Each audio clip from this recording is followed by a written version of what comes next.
Hey, Pioneers! Welcome to episode number 475. I am excited to be sharing with you today this very fascinating episode on parasites. If you have ever felt like you've tried everything for your health, but still can't quite get to the bottom of lingering symptoms, today's episode is just for you. And contrary to popular belief or often said myth that you can't have parasites if you live in a first world country, that is a very false statement. And it doesn't matter how clean you are as far as hygiene goes, you can still have parasites. In fact, every single person has parasites. It's when they tip and you have too many parasites that we see the symptoms that we're going to be talking about in today's episode that you'll want to take action. I am joined back with Dr. Torrie Thompson, who is a world-renowned expert known for her passion and expertise in getting to the root cause of chronic health struggles. After overcoming nearly a decade of her own health challenges, Dr. Torrie has helped clients all over the globe address mold, mycotoxins, gut infections, autoimmune issues, and yes, even parasites. Today, we're diving into the world of parasites, what they are, how they impact our health, how to spot them, and most importantly, what you can do to protect yourself and your family. And I will also say that in my personal experience, doing a parasite stool test does not tell the full story. And oftentimes you get false negatives. So get ready for some surprising truths as well as practical tips that you can start using right away. Well, Dr. Torrie, welcome back to the Pioneering Today podcast. Thank you so much for having me back.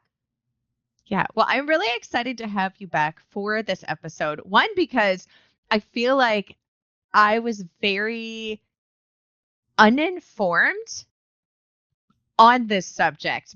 But when we did our previous podcast episode and I brought up, hey, if you're curious about this topic, like leave us comments and we'll come back and do a follow-up episode. We had a ton of questions and a lot of interest on the topic. So I'm excited to dive into this one. And so common parasites, and I know it's very interesting because most people, I don't think, really are aware. I wasn't like that everybody has parasites to a degree because nobody wants to think about parasites inside of us, right? Like it is a creepy, like creep out feeling to think about, but it is like the reality of it. So knowing one that everybody has some type of parasite, however, how that affects human health and when we need to, what things would be attributed to that. And then getting into like how you get rid of them, like what the approach is to take. So first off, like what are some signs of common parasites and how they negatively affect our health? Yeah. So first, I think something that we often skip over is what a parasite is. And a parasite is, I always say they're very similar to bacteria or fungi, right? They're a microorganism, but what makes a parasite unique is they need us to survive. So a bacteria, a virus, a fungi, they don't need a host. So they can be transferred and survive really they don't need us. A parasite has to have a host, a dog, a human, a horse, some sort of animal host that it can steal its nutrients from. And so there are a lot of different types of parasites. Most people's mind goes to like the giant worms, right? Everyone goes tapeworm and thinks of like these huge worms or that you've probably seen a picture of. Mm-hmm. I would say pinworms is the other one. Pretty familiar with. Yeah. Pinworms if you've had kids, and then the tapeworms because everyone's heard of a giant tapeworm. But those are two common guys. But the majority of them are actually microscopic. So both of those you could see. Pinworms are pretty tiny, but you could see them with your naked eye. But the majority, I'd say 90% of them are microscopic. So you would have zero idea, even if you were passing them every single day, you would have no idea that they're there. The small percentage of whipworms, pinworms, roundworms, hookworms, all those guys you could see. But if someone gets parasites, the symptoms are really vast. And so that can make it really tricky to actually figure out what you've got. So we tend to think of like losing weight and being anemic. That tends to be what comes to people's mind. And for a lot of people, that's just not reality. That tends to be the tapeworm guy that will do that. So we think of gut discomfort, whether it's bloating, constipation, loose stools, indigestion, heartburn, just kind of like an overall fullness. One thing we tend to see is bruising more easily. So someone might bruise more easily and then it doesn't heal as fast. And that's pretty common because parasites will take your iron. An interesting symptom that is kind of specific to them is like clenching your jaw at night, grinding your teeth. Comes down to mineral deficiencies from them taking it, restless legs. But then it can just be inflammation. It can be headaches. It can be brain fog. It can be skin issues, rashes, acne. It can be really, I like to say it's really any symptom. There's nothing that you're like, that is a parasite. There's not one single standalone symptom that would really nail it. We just have to go, okay, if you've got symptoms, and then we know most people have parasites, and then there's certain things that people do that increase their likelihood of getting parasites. And that would be raw vegetables, so salads and anything that comes out of the ground, you eat it might have a parasite. Sushi, and I get in trouble all the time. Not even in trouble. I get people lay into me all the time on this one, and they're like, "No, sushi is frozen." These guys are so good at evading our everything that we try. Freezing fish doesn't really work, but sushi, fish, undercooked pork can be another one. Pets. If you have dogs or cats and you let them sleep with you, you let them lick your face, can be a huge likelihood. Gardening, getting dirt under your nails, big way we get parasites. And I know for your listeners, that's probably a huge one, is the dirt under the nails. And that's big with kids as well. They go out and they play and then they bite their nails, and then there you go, you got a parasite. And then rivers, lakes, ponds, going in some sort of water that might be a little more stagnant. Can have the parasite. So they're not hard to get at all. Most of us have it. And where it becomes problematic is when you've got so many of them that the immune system really can't keep them under control. You're never going to get to parasite zero. It's not going to happen. But you want to get it where the immune system's under control. There's balance within the gut. You're not in this state of just crazy imbalance of, a lot of parasites. Okay, I was laughing as you were listing off all of them. I'm like, check on the ways you can. I'm like, going barefoot, in pastures. Yeah, it's like, so yep. Basically every homesteader ever yep, probably has a high likelihood of extra parasite exposure, so, shall we say. Yeah, and what's interesting is most people that have animals, if you have farm animals, it's pretty routine that you deworm them. Yeah. I grew up with horses, and every 6 months the horses get dewormed, but nobody goes, oh, maybe we should deworm ourselves. And many countries around the world do that, and we just don't here. Yeah, no, you're right. I mean, one of the things, especially if we start to see weakening in the flock or the herd, anything like that, even like dull coat, especially like on a cattle, anything, that's the main thing. It's like, okay, when's the last time we wormed? It's one of the, you're right, but I don't translate it over to humans really at all. So, okay. So aside from, because like you said, so many of the symptoms can be attributed to other things. And there's not like, oh, this is for sure. Like, yes, everybody has parasites, high likelihood that we all do. But if you are trying to get a specific parasite diagnosed, is there certain testing that you'll do that you recommend, especially if you're experiencing kind of like maybe a lot of those symptoms that we just ran through? Yeah, the hard part of parasites is they're very hard to test for. So the way that the classic way we've always tested for parasites is a stool test.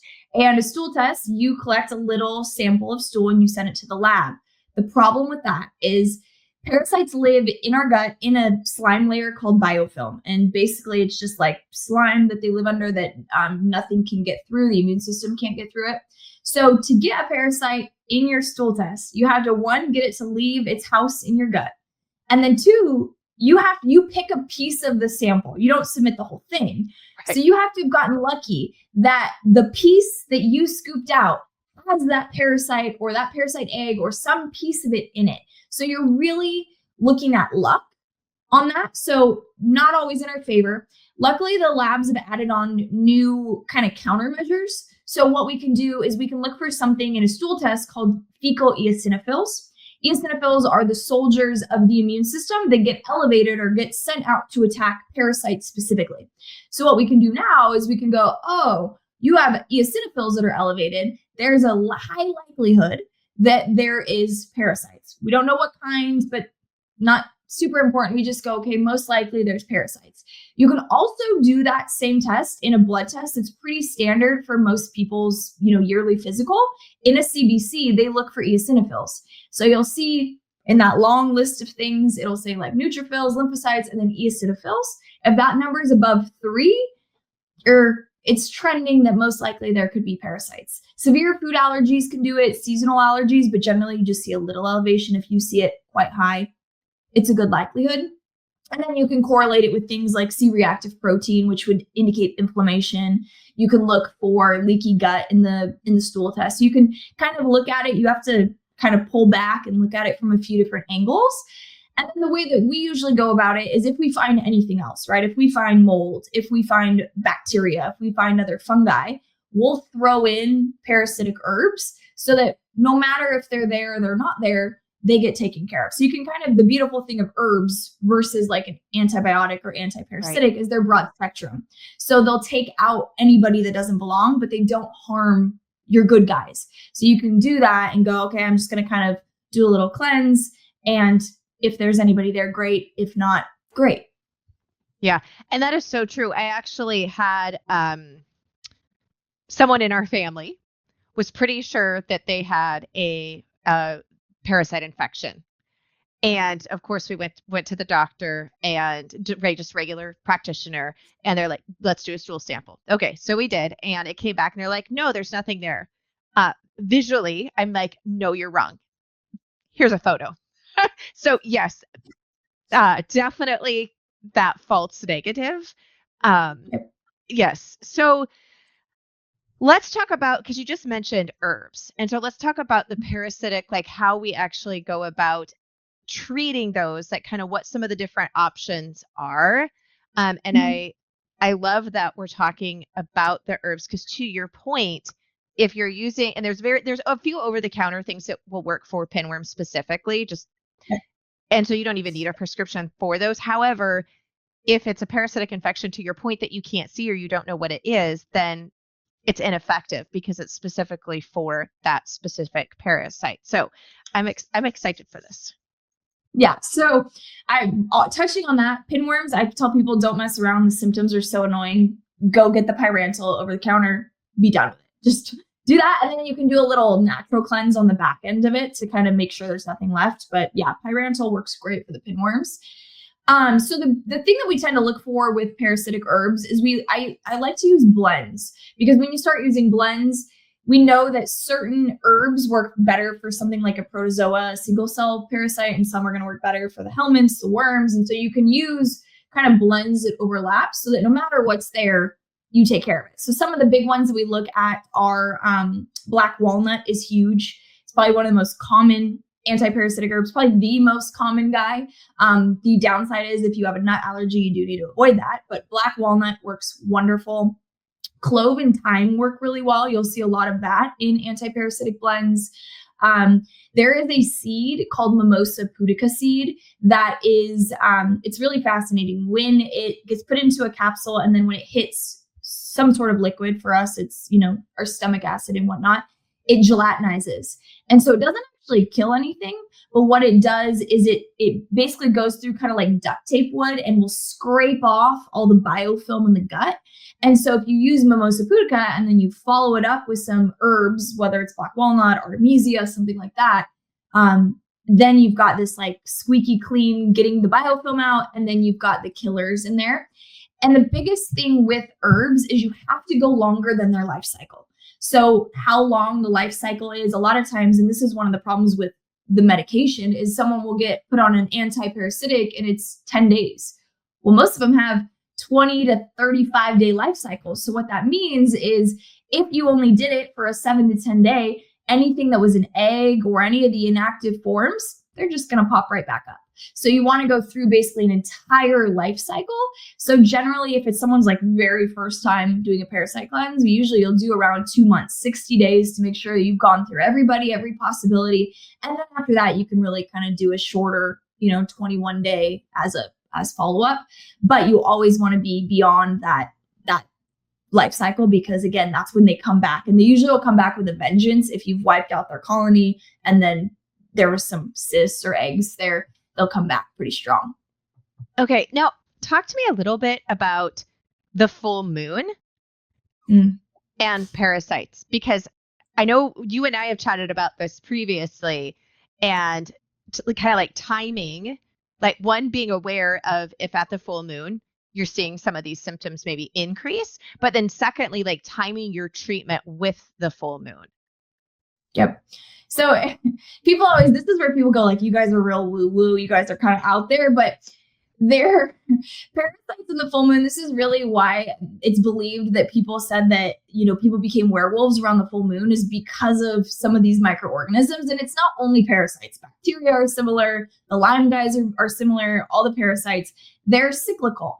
And they reproduce in a cyclical manner, and it tends to correlate with the full moon. And so you tend to see symptoms get worse and die off gets really bad. So if you're in a parasite cleanse, it tends to feel horrible the day leading into the full moon, really through the full moon.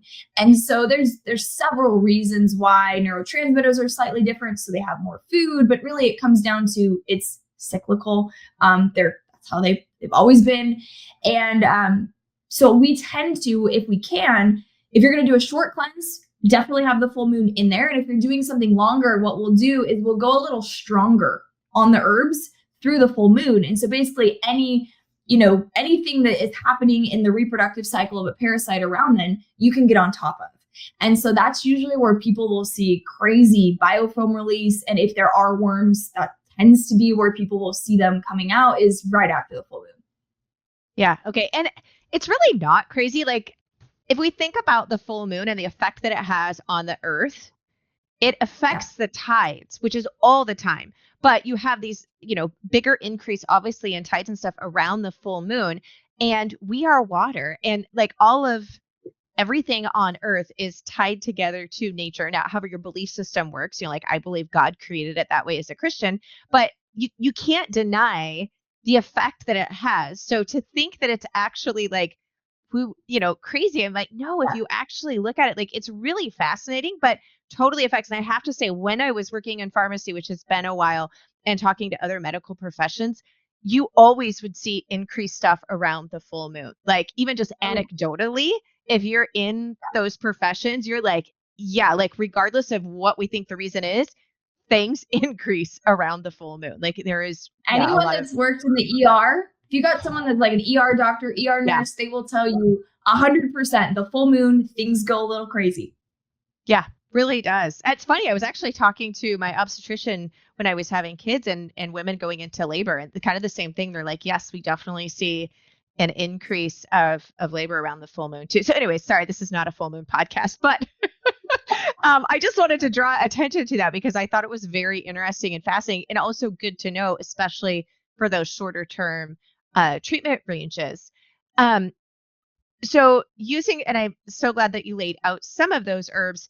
Are there any preventative measures that people can take to avoiding parasitic infections? And I mean, obviously, like washing your hands, especially if you've been out in the dirt around animals, etc. But is there kind of any other things you want to throw in there? Yeah, I would say the first thing is having a rock solid gut. So the weaker your gut is, the weaker your body is, the weaker your immune system is, the more likelihood these guys can go crazy. So really having a diet that's clean, full of probiotics, not a lot of pesticides, really trying to get your gut in the best shape possible. And then making sure you have adequate amounts of stomach acid. A lot of people where they get into problems is having low stomach acid. And that is one of our natural defenses. Is it always going to kill them? Absolutely not. They can evade it, but it does help. So really having your gut in a good place is the first thing, and then a strong immune system. And for a lot of people, that's really simple. B, C, D tends to do it, those vitamins, but making sure your immune system's strong. In regards to like food and all that, I will do sushi a few times a year. It's very rare for me. I don't do it all the time, but what I will do is when I get out of the sushi restaurant in my car, I'll usually have a binder for heavy metals, and I'll have an anti-parasitic herb that I take, and I'll take that night, and usually the next morning, kind of the next night, get a few doses in, and then that's really it. You can't really do that if you eat sushi all the time or poke or something like that. But if it's a occurrence that's not super common, you can get away with that. Things like salmon and your fish, just make sure they are always all the way cooked. Pork, all the way cooked. And then, just trying to keep your nails as clean as possible, wash your hands. But again, one thing I don't like people to do is be afraid of them, right? They're not anything to be afraid of. You can get rid of them, especially if you kind of get into a routine where maybe you do a cleanse once a year or twice a year. You can take precautions to help lower the risk of picking them up, but you don't have to let it rule your life where people are like, oh, I don't do this, I don't do that, I don't garden, I don't do this, because they're afraid of the parasites. Oh, one more thing, deworm your pets, because if your pets have them, you will shortly have them. Okay, that is a great point. So I'm curious, for deworming your pets, do you use the same herbs or not? Yeah.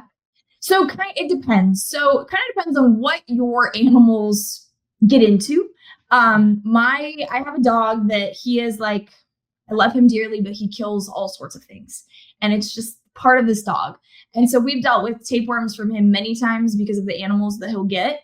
And so with that, we'll kind of split with him. We'll usually have the vet do a prescription once a year.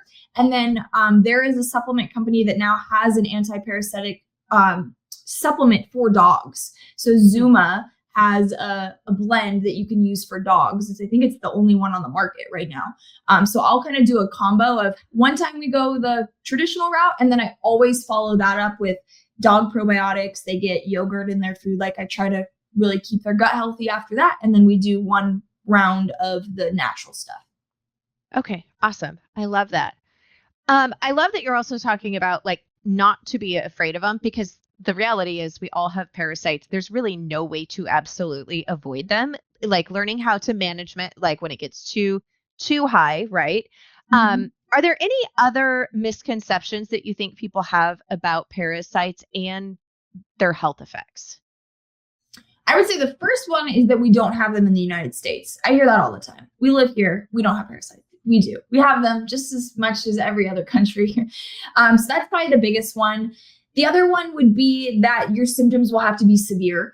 People always think if I have a parasite, I'm going to immediately lose weight and I'm going to be this anemic person. And I will tell you, I've dealt with a tapeworm I picked up in another country. I gained weight. So just because it does not mean that you're going to lose weight. And so you can have these symptoms that are kind of small, might get a little bit more annoying, a little worse, but you don't have to have extreme symptoms. It's not going to be crazy fatigue, your hair falling out, you're super skinny.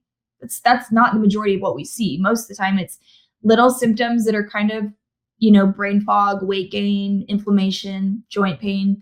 So doesn't mean you have to have these big ones. And then I'm trying to think if we have is there any other misconceptions you had before we ever did any of it with you? Yeah, I don't think I don't know why, but I don't think I realized that you always have parasites. Yeah. And I didn't realize, to be honest, especially the headache part. I didn't realize that could be attributed to parasites. And so after you told me that, then it was because then I really started to pay attention to when the headaches got worse. And I've always had headaches around my cycle. In fact, it was always the third day of my cycle. And so I always just attributed that, well, it must be a hormone fluctuation, which it could be in part too, right? Could be. Yeah. But then I started paying attention to full moon. And did I get a headache then? And was it worse? And was it repetitive, like, every month?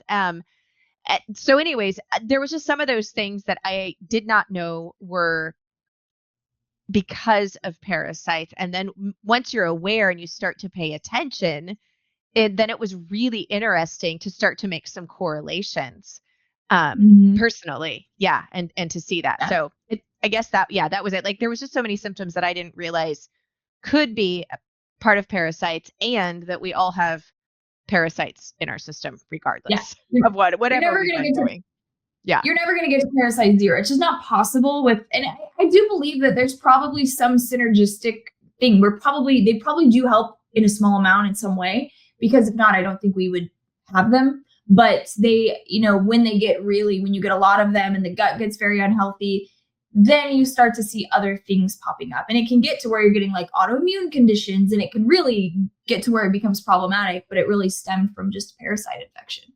Yeah. It was fascinating. I have not delved into the research on this, but I was seeing something, some correlation between heavy parasite infection and autism symptom severity, which I thought was really fascinating. Like I said, I didn't dive into deep to actually, look at the study and the site sorted or sources cited, excuse me. But I was like, oh, that is fascinating. Which brings me to talking about parasites specifically, though, with gut health and how those things affect one another. The biggest thing I would say that the parasites can do is they cause a bit of chaos in the gut. And when they start, taking your minerals, well, first you get into nutrient deficiencies. They cause a lot of inflammation, and it's essentially it's not necessarily them as much, but their waste that they produce creates inflammation, which causes leaky gut. Instead of the gut being locked tight and nobody gets in, nobody gets out, it opens. And so when that happens, things can travel through the gut and get into the blood. The body doesn't recognize that, oh, that was in your gut and now it's in the blood. It sees it as a threat and an invader. So that's where people end up with food allergies, right? Food has left the gut, the body attacks it. It can be your own hormones. So this is one of the, possible causes of things like Hashimoto's, where the thyroid hormones leave the gut, the body attacks it, and you start getting the body attacking its own organs. You're not going to, even if you didn't have the parasites eating your minerals, if your gut is wide open, you're not going to absorb them as much. So you get into mineral deficiencies, which then causes all sorts of effects because we use those minerals for all of our cells to do their jobs. Their parasites love to munch on neurotransmitters. That's a fabulous food source for them. And a lot of the neurotransmitters are made in the gut or housed in the gut. So things like serotonin, you start to see serotonin dips, mood dips, sleep gets poor. Then we start to see, the dopamine pathway, all these neurotransmitters start getting a little off. And the brain and the gut are so interconnected. When your gut is leaky, when you've got leaky gut, we now know you have a leaky brain. So anything floating around in your body can now get into the brain. So anytime you've got inflammation and leaky gut in the body, regardless of the source, if it's a parasite or something else, it's highly problematic because you start getting where all of our safeguards that are there to protect us start failing, right? The brain should not be open. That blood-brain barrier should be tight. Nothing gets in. When that opens, now you've got things that can get into the brain. And then all of the things in the gut start to go a little sideways. Yeah. Not good. So it's really, our gut is the foundation of everything with our health. I mean, truly, like our happiness, our moods, our immune system. I mean, it's fascinating how important gut health is and how minimized in our traditional Western medicine, how little attention is actually given to gut health and its importance, which I don't know why it still floors me, but it does.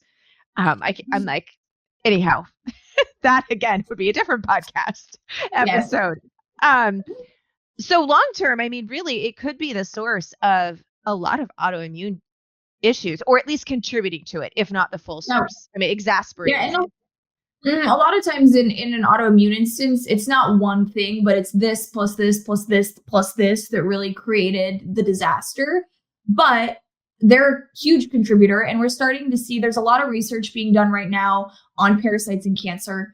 Parasites in things like ALS, Parkinson's, and neurodegenerative disease are starting to look at how do these guys affect these people that have these diseases. Are they a cause? Are they a correlation? You're starting to see it. I don't think we've got a ton of data yet, but there's a lot of funding going into it, which is really fascinating to see, how these guys affect it. But truly, having a healthy gut is the foundation of health. If you do not have a healthy gut, you can't be healthy. So it's like, I always tell people, if you're going to do one thing, focus on your gut health. Because if you can do that, you can really get a lot of other things to calm down. But it is the most imperative thing. Traditional medicine's not on board with that, but maybe one day. But it is something that in gut health doesn't have to be hard. It can be just eating things that support it and avoiding things that don't. But eating probiotic rich foods, eating lots of fiber and proteins and fats, and just eating a whole real diet is really the key to gut health. And then making sure that you do cleanses and stuff, maybe once a year to just keep the bad guys out. Yeah.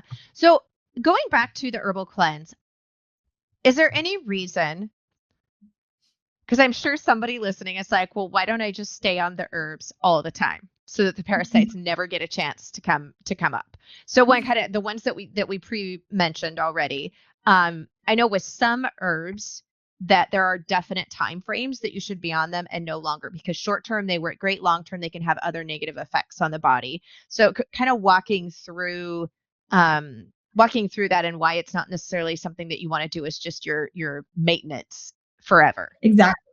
Yeah, I wish we had something that was just like you could put it in and it would work, but it doesn't. And one of the reasons is these guys are so smart, right? They're able to, if they get used to something, they figure out a way for it not to affect them. So probably the most important thing is that these guys will just get smart to it and it won't have the same effect. It's the same as if you took the same antibiotic over and over and over and over and over. Eventually, it's not going to work as well, right? They get resistant to it. So if you had herbs in all the time, you would get where they're resistant. The other thing is anytime you're killing, anytime you're detoxing, it is hard on the body. It is not just like you take these herbs and there's no effect. You're now pushing your liver to actually break down and process, your kidneys, your lymphatic system. The body gets pushed quite hard anytime you're detoxing or killing. So if you stay on these herbs long term, you tend to see the liver is way too stressed out. The kidneys get way too stressed out. You can even get where you get they're toxic, certain herbs. The one that definitely comes to mind is like Artemisia. It's a very, very harsh herb. Can have very negative effects on the liver if taken too long. So you never want to take herbs long term. You don't really want to, certain herbs you don't want to do blindly. You want to work with someone to make sure that the timing is good. But really, I'd say the most important thing is that they would just get smart and it would stop working. Yeah. I mean, antibiotic resistance is something that I saw even in the 18 years that I was in pharmacy. I mean, we actually started to see a lot of things become antibiotic resistant. It's like why penicillin only works for a few dental things anymore. I mean, and even like Cephalexin, like there's so many of the antibiotics that worked really well in like the 1990s even. And now they're very rarely used just because unfortunately they were overused. And so because I know part of me is like, oh, why don't I just take them every day then? So yeah, it would be great. But what you can do is you can add in things that are slightly antimicrobial. So cooking with garlic is a fabulous way, right? Having ginger, you can add in some of these herbs into cooking. Don't take a capsule of it, but if you cook with it, because when you take a capsule, you're taking a very, very concentrated amount. So like allicin is the ingredient in garlic. You would never eat that much that's in a capsule, but if you cook with garlic or you're using ginger or you're using thyme and you're cooking with these herbs, you're just getting little bits into your system. So I'll have people, and garlic is one that if you cook with it, it does lower the properties. So I'll have some people that'll kind of just like take a little bit of garlic with, raw garlic. But I personally just cook with it, use those little bit of antimicrobial properties. That's one of the reasons they use ginger after sushi is to help with that. But you can add foods to your diet that really support a little bit. Again, you don't want to go overboard, but just a little bit in there to help in the day-to-day. But again, you don't want to do capsules or you don't want to overdo it so that you're pushing your body too hard. Yeah. Well, it's microdosing. You're culinary microdosing, basically, which is which is great. I mean, and honestly, we pretty much eat. How does one not eat garlic almost every day? I'm like garlic or onion, and usually both are almost always a foundation of dinner, no matter what it is we're cooking. Yeah. My house too. It's like I am a big garlic person, so I'm like, if someone eats my food and they don't like garlic, you're in for a treat because it is. If the recipe calls for say 1, I'm putting 5 in. Yes. We giggle with that. I'm like 1 clove means 1 bulb. Not quite, but exactly. Close enough. Yeah. Well, Dr. Torrie, I always love our conversations, always learn a ton. So for those, if this is their first time tuning in or finding out about you and they want to go further, have more questions and find out more about what you do, where's the best place for them to connect with you? On my website, drtorriethompson.com, you can email us.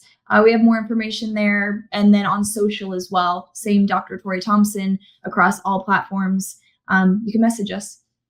Right, great. Well, thank you so much. I really appreciate you coming on, and I look forward to having you back because I'm sure we're going to get a lot more questions that come in. So we'll just kind of make you a semi-regular guest. I love it. I love it. It's always a blast. So thank you for having me. Thanks.